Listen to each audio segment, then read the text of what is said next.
Pegue a sua Bíblia, por favor. Pegue a sua Bíblia, por bondade.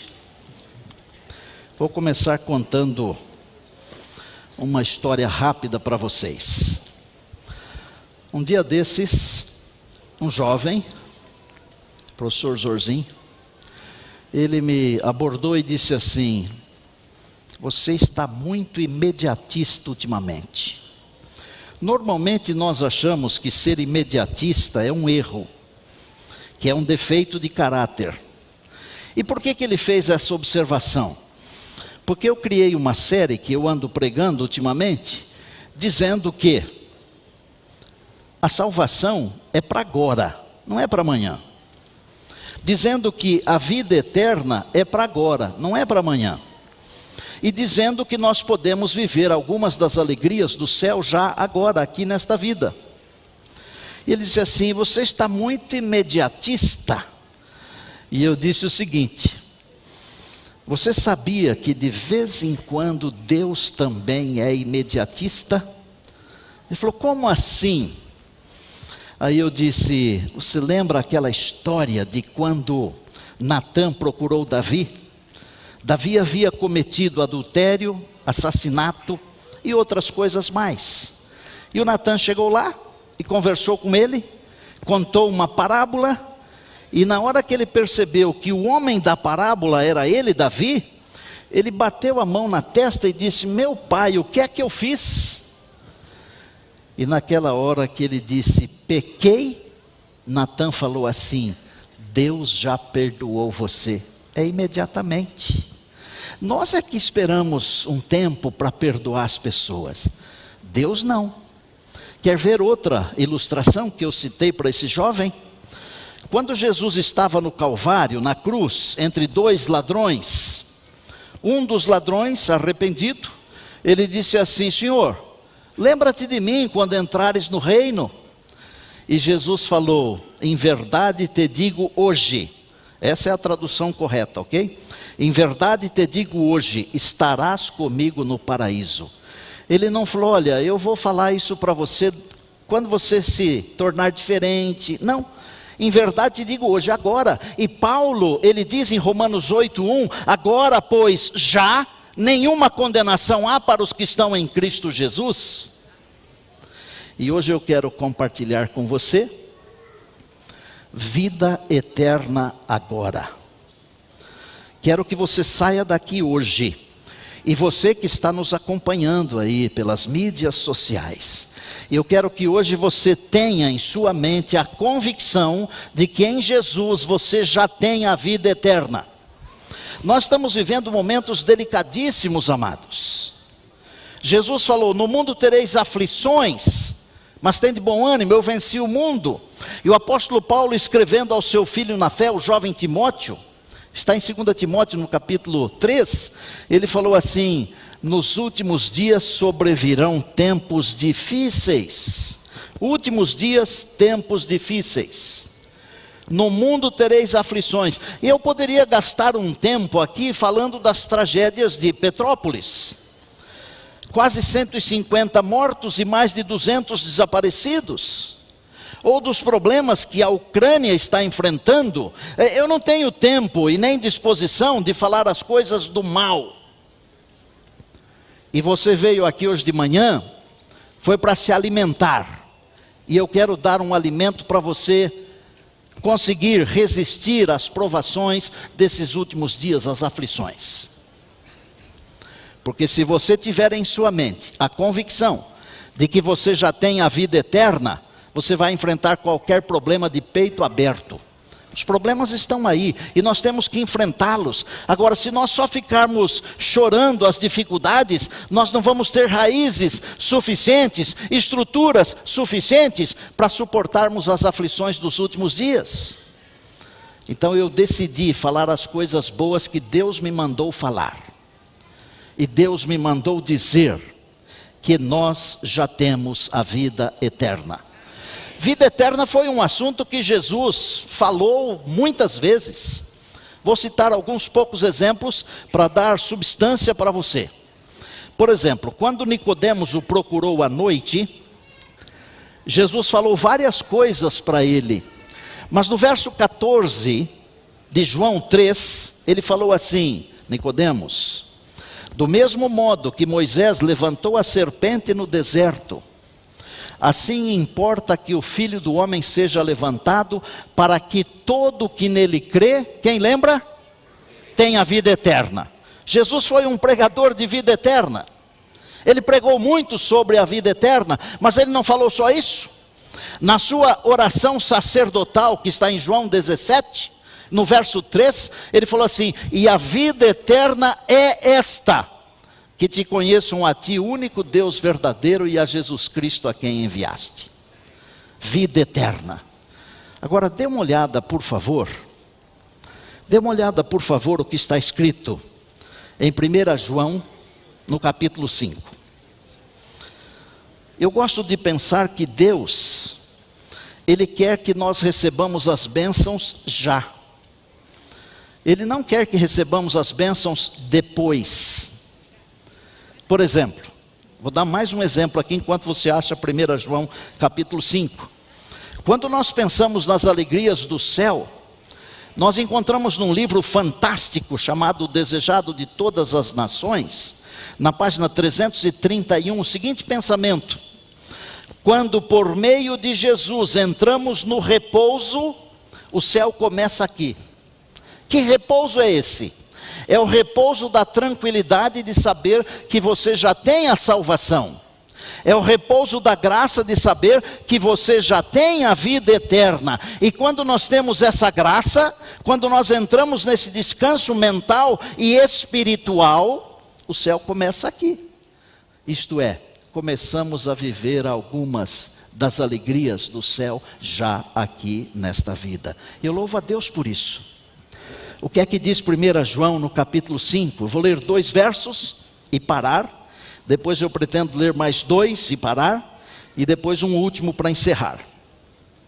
Verso 9. Se admitimos o testemunho dos homens, e nós admitimos, a Bíblia diz: o testemunho de Deus é maior. Ora, e este é o testemunho que Deus dá acerca do seu Filho. É Deus o Pai falando, ok? A respeito do Deus Filho. Verso 10. Aquele que crê no Filho de Deus tem em si o testemunho. Aquele que não dá crédito a Deus o faz mentiroso, porque não crê no testemunho que Deus dá acerca do seu Filho. Pare aqui. Se você acredita no testemunho dos homens, se você acredita no testemunho dos homens, você deve acreditar muito mais no testemunho de Deus, porque a Bíblia diz que o testemunho de Deus é maior, é superior. Está ok até aí? E Deus está dando um testemunho a respeito do seu Filho. Acontece que assim como Eva, que preferiu crer na mentira da serpente, a crer na verdade de Deus, nós damos muita corda para Karl Marx, por exemplo. Nós damos muita corda para Freud, por exemplo. É verdade o que eu estou falando. Nós damos muita corda para Charles Darwin. E todos eles não são a favor de Deus. Eu estou citando 3 expoentes apenas, eu poderia citar 100. Com tranquilidade, eu tenho isso na minha cabeça. Preferimos acreditar no que alguns homens falam, e deixamos de acreditar naquilo que Deus fala. Mas temos que nos lembrar que o testemunho de Deus é maior. Bom, qual é o testemunho que Deus dá acerca do seu Filho? Porque o senhor está falando aí, pastor Estina, de testemunho. Qual é o tal testemunho? Olha o que dizem os versos 11 e 12. E o testemunho é este: que Deus nos deu a vida eterna, e esta vida está no seu Filho. Leia junto comigo aí. Olha aí, pode ler em voz alta se quiser. E o testemunho, juntos. E o testemunho é este: que Deus nos deu a vida eterna, e esta vida está no seu Filho. Aquele que tem o Filho, tem a vida. Aquele que não tem o Filho de Deus... O que é que Deus está dizendo aí? Que testemunho é esse maior? Que o próprio Deus Pai está dando a respeito do Deus Filho. Ele está dizendo com simplicidade, professor Guilherme: aquele que tem o Filho tem a vida. Ele está falando da vida eterna. Não está falando da vida de 120 anos, não. Pode ler na Bíblia, que está explicada com clareza aqui, ó. E o testemunho que Deus nos deu a vida eterna. Esse é o testemunho. Deus nos deu a vida eterna. E esta vida, a vida eterna, está onde? No seu Filho. Quem tem o Filho tem a vida. Eu pergunto assim simplesmente, como se fosse um caipira bobo: em que tempo verbal está o verbo ter? Alguém tem? Alguém falou presente? Acertou. Deus não falou: quem crê no Filho terá a vida eterna. Deus não falou: quem crê no Filho teve a vida eterna. Ele diz assim: aquele que crê no Filho de Deus, o que é que diz? Tem. Então, eu não tenho medo de afirmar a você e a você com alegria no coração e com disposição e com ânimo, de dizer a você o seguinte: Deus me falou que quem tem o Filho tem a vida eterna, e eu acredito em Deus. E eu posso dizer com carinho: eu tenho a vida eterna. E eu posso dizer a você que você tem a vida eterna. E eu posso dizer a todos vocês: vocês têm a vida eterna. E o que a congregação diz? Amém. Nós temos a vida eterna, Toninho. Mauro, vida eterna. A vida eterna é um dom de Deus. Aí você diz assim: mas peraí, você já é perfeito? Não. Perfeccionismo não existe. Eu não sou perfeito. Você acha que os heróis da galeria dos heróis da fé de Hebreus 11 eram todos perfeitos? Não, nem todos. Eles eram quase todos imperfeitos, mas eles eram fiéis e leais. Eu sou imperfeito, mas fiel e leal ao meu Deus. Tenho a vida eterna. Mas quem é você? Pensa que você é o último biscoito do pacote? O último refrigerante do deserto? Não. Eu sou simplesmente metade de um grão de areia. Gravou? O que é que eu sou? Metade de um grão de areia, nada mais. Nada mais do que a metade de um grão de areia. Um dia desses eu fui dirigir o concílio da Associação Mineira Sul. E fizeram a minha apresentação lá e leram um monte de coisa, aquelas coisas todas assim. Aí eu falei: gente, esquece isso, eu sou metade de um grão de areia. Mas você quer saber de uma coisa? Sabe o que é que Deus pode fazer de metade de um grão de areia ou não sabe? Deus pode fazer uma pérola do tamanho de uma das 12 portas da Nova Jerusalém. Porque é Deus quem faz as coisas, não é areia. Eu sou metade de um grão de areia, mas Deus me deu revelações incríveis. Estava comentando com os meus afilhados aí, o pastor Lana e o pastor Lúcio. Um dia desses eu conversei com um indivíduo que agora eu já não sei mais se era um ser humano ou se não era, porque de repente ele sumiu assim da minha vista. Eu identifiquei como sendo alguém que não cria em Deus, e de repente eu valorizei o fato dele não crer em Deus, porque é preciso ter muita fé para não crer em Deus. É preciso ter muita fé para ser ateu. É preciso ter muita fé para ser evolucionista. É preciso ter muita fé. E nós temos que valorizar as qualidades que as pessoas têm, a despeito delas mesmas. Eu valorizei essa qualidade. Olha, você é um ateu, mas você tem muita fé. Ele falou: não posso falar o mesmo de vocês, cristãos. Aí eu fiquei assim, sabe quando você toma um tapa forte na cara assim, que chega a virar do outro lado? E eu não tive coragem de sair correndo não. Eu virei o rosto e pedi para bater no outro. E eu disse: o que é que você quer dizer com isso, que não pode dizer o mesmo dos cristãos? Ele falou: porque vocês são incoerentes.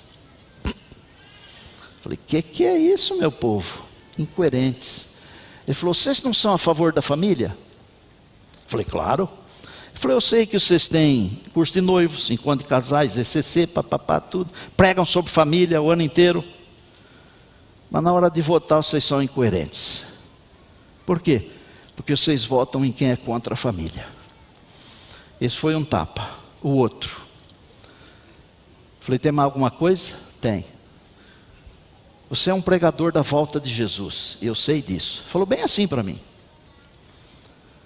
A igreja prega a volta de Jesus. Mas vocês não vivem como se Jesus fosse voltar hoje. Olha, você já escutou falar de enfiar a viola no saco? É um ditado que tem no interior. E eu enfiei a viola no saco. Por um instante eu fiquei mudo, surdo, cego. Tudo. Quando eu me recuperei, que eu tinha uns outros argumentos, o homem desapareceu. Incoerentes. Se você não crer que já tem a vida eterna, é porque você é incoerente com a Bíblia. Sabia? E eu não estou forçando você a acreditar naquilo que eu acredito, mas eu estou pedindo pelo amor de Jesus para você acreditar naquilo que Deus fala. E quem que está dando este testemunho? Quem está dando esse testemunho é o próprio Deus. E aí, para completar a conversa, João, o discípulo amado, que escreveu o Evangelho, as 3 cartas e o Apocalipse, no verso 13 ele fala assim: estas coisas eu vos escrevi, ó que humildade, estas coisas eu vos escrevi, a fim de saberdes que tendes a vida eterna. A vós que outros que credes em o nome do Filho de Deus. Simples assim. É arroz com feijão. É água fresca alcançado, Nani. Aí, a gente enfrenta as lutas da vida, né? E aí você diz assim, mas um dia desses ela vai acabar. Eu já tenho a vida eterna. Pastor, mas e se a morte lhe alcançar? Bom, eu poderia falar para você a diferença entre a vida eterna e a vida terrena. A morte pode me alcançar, mas sabe o que o meu Jesus me disse? João capítulo 11, ele falou assim: Neumuel, eu sou a ressurreição e a vida. Quem crê em mim, ainda que morra, viverá. E todo o que vive, professor Dário, e crê em mim, nunca morrerá eternamente. Esse nunca morrerá eternamente é uma chave para dizer para você: quem não morre eternamente é porque já tem a vida eterna. Aleluia! Diga glória a Deus. Diga amém, você que está nos acompanhando aí. Vida eterna, irmã Rosa. Agora. É para agora. É para agora. Pastor, como é que é esse negócio de imortalidade? Entenda o seguinte: vida eterna é uma coisa, imortalidade é outra coisa. A vida eterna eu já tenho, mas eu não tenho ainda a imortalidade. Esta, a imortalidade, me será conferida quando Jesus regressar.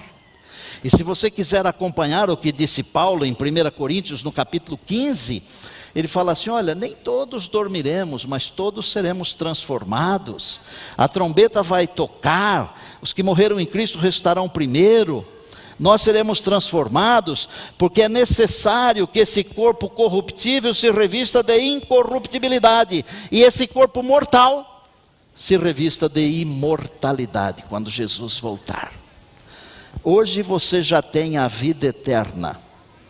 Quando Jesus regressar, você receberá também a imortalidade. Amém? Eu estou fazendo um estudo, eu não posso pregar sobre esse assunto ainda. É um estudo sobre a árvore da vida. E se alguém quiser me ajudar aqui, eu aceito, porque todo dia eu aprendo uma coisa nova.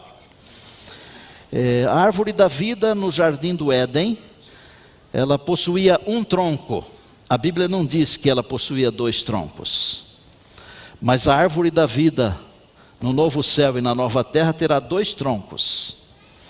A árvore da vida é uma representação de Jesus, porque a Bíblia diz que ele é vida. E por que 2 troncos na eternidade? Eu estou fazendo um estudo. E quando eu concluir esse estudo, eu venho aqui para ensinar vocês. Eu quero louvar a Deus pelos insights que Ele me dá. Dele usar essa metade desse grão de areia. Quando me formei aqui, Em 1983, naquele ano, nem todos os colegas receberam chamado. Mas como eu já trabalhava aqui dentro e conhecia muita e muita gente, eu acabei recebendo 4 chamados. Poderia ter sido pastor em Joinville, poderia ter sido preceptor no Iatai, poderia trabalhar na Paulista Oeste, que era o meu campo de origem, que naquela época tinha sede em Campinas, hoje ali é Central, a Oeste está em Rio Preto. E eu recebi também um chamado para continuar aqui. E quando fui conversar com o pastor Boger, ele falou: nós precisamos de você aqui mais um ano. Eu disse: pastor, eu não vim aqui estudar para ser preceptor, eu quero ser pastor de igreja. Ele falou: mas fica um pouquinho aqui, depois você vai para a igreja. Eu fiquei mais um ano aqui. Eu falei: mas eu quero ser ordenado, que eu quero batizar, eu quero fazer casa. Não, mas não vai atrapalhar. Você vai ter IAJA, vai ter tudo aqui. Aí eu fui lá com o pastor Gomercindo assinar um documento lá do IAJA. Aí ele falou assim: você vai ter que trabalhar 35 anos. Aí eu cheguei em casa, a Mari estava esperando o Neumelzinho, já tinha nascido, já tinha a Ana. Aí eu falei: vamos orar aqui, vamos pedir para Deus nos dar saúde para aguentar 35 anos, porque dá a impressão que é muito tempo, né? Hoje com 66 eu descubro que não é nada. Passou assim, viu, Lana? Daqui a pouco você está aposentado, se Jesus demorar uns dias, tá? Eu disse: Deus, o Senhor me dá muita saúde. Eu quero trabalhar para valer os 35 anos. Agora tem uma coisa: se o Senhor quiser que eu continue como voluntário depois, me dê saúde. Vou falar uma coisa para vocês. Eu amo tanto esse livro aqui, e tudo aquilo que eu aprendi com Deus, que eu não consigo parar de pregar. No ano passado, durante a pandemia, eu fiz uma semana de oração para 8 igrejas em 8 países diferentes da Europa. Fiz um tutorial de como faz o pão da Santa Ceia, porque estava todo mundo em casa. Ensinei como é que era o lava-pés. Fiz a ceia da minha casa e cada um na sua casa em 8 países tomando a Santa Ceia. Eu tenho trabalhado acho que um pouco mais do que antes agora. E eu louvo a Deus por isso. Sabe por quê? Porque eu tenho convicção de que eu já tenho a vida eterna e eu preciso compartilhar isso com as outras pessoas. Eu não sei se você já tinha ouvido isso dessa maneira, mas hoje eu quero que você coloque isso no seu coração. Se você tem Jesus, você já tem a salvação. Se você tem Jesus, você já tem a vida eterna. Sabe como eu descubro se alguém tem Jesus, se já tem a vida eterna? Não é julgamento, é pelos frutos que os conhecereis, lembra? É pelo comprometimento com a pessoa, que a pessoa tem com o Evangelho. O comprometimento que a pessoa tem com o reino de Deus. A minha pergunta hoje é muito simples. O seu comprometimento com o reino de Deus, ele dá a impressão de que você já tem a vida eterna? Ou você está muito mais comprometido com esta vida de 120 anos do que com a vida eterna? É comprometimento. Um dia Jesus vai falar para um grupo assim: eu não conheço vocês, não houve comprometimento antes. Nós chamamos para as nossas festas os nossos amigos. Jesus vai chamar para a sua festa os seus amigos. É comprometimento.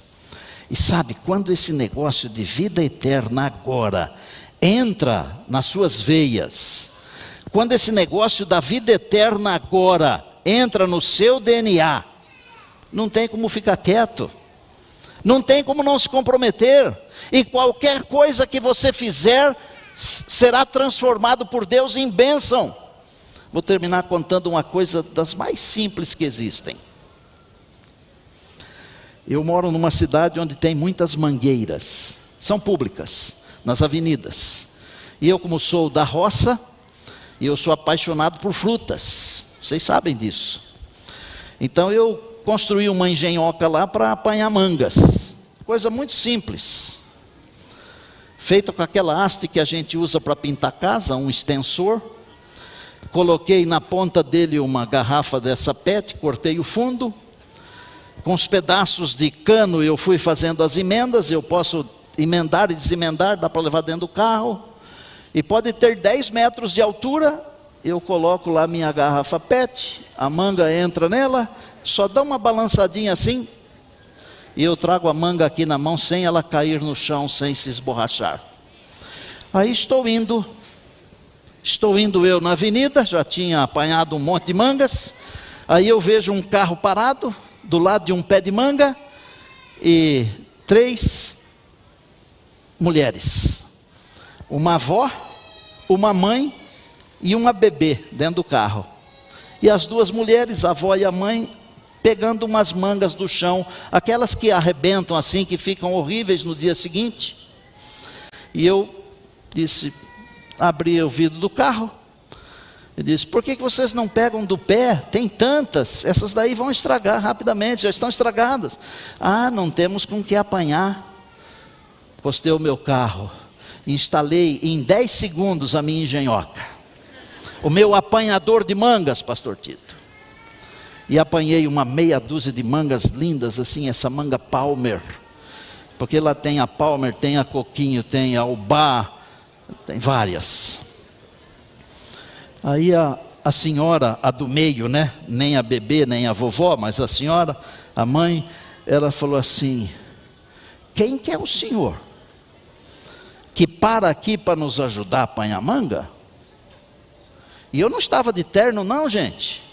Estava de havaiana, short, camiseta. E eu disse, eu sou só um servo de Deus.